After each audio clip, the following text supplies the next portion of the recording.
پٲری لٔگزِ تس پیغمبرس یسٕنٛدِس دورس رحمت چھِ جٲری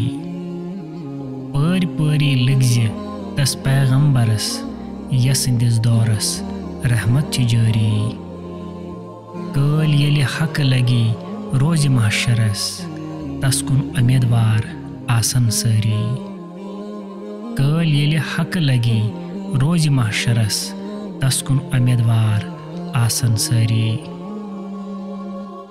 حضرت شیخ العالم رحمۃ اللہ تعالیٰ علیہ فرماتے ہیں،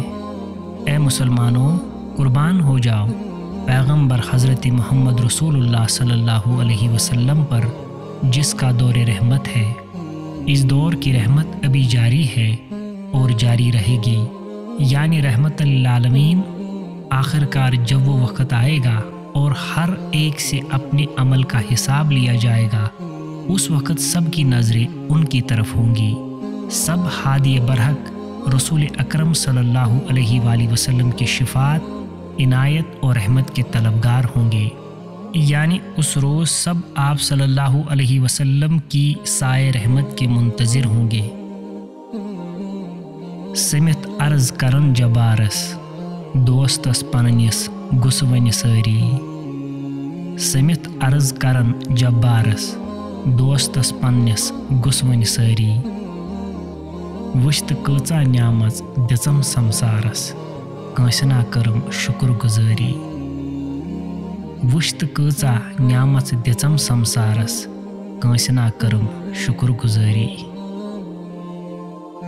حضرت شیخ العالم رحمۃ اللہ تعالیٰ علیہ فرماتے ہیں، دیکھو اس روز جب سارے لوگ جمع ہو جائیں گے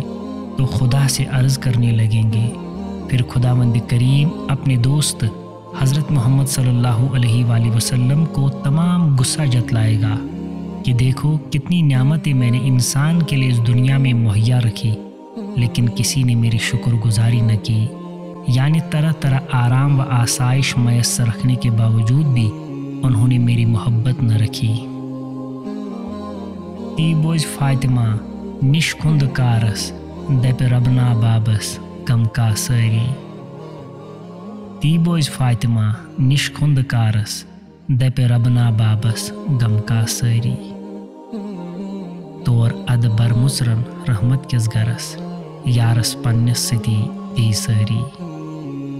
طور اد بر مصرن رحمت کس گرس یارس پنس ستی دی ساری۔ حضرت شیخ العالم رحمۃ اللہ تعالیٰ علیہ فرماتے ہیں، جب حضرت فاطمہ الزہرا وہی بات سنے گی تو خدا کے حضور جا کر عرض کرے گی، اے میرے پروردگار، میرے بابا والد محترم کے سارے غم دور کرو۔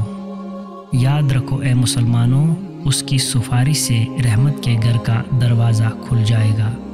اور اللہ اپنے رفیق دوست یعنی حضرت محمد صلی اللہ علیہ وآلہ وسلم کو اپنے سارے امتیوں کے ساتھ اندر جانے کی اجازت دے گا۔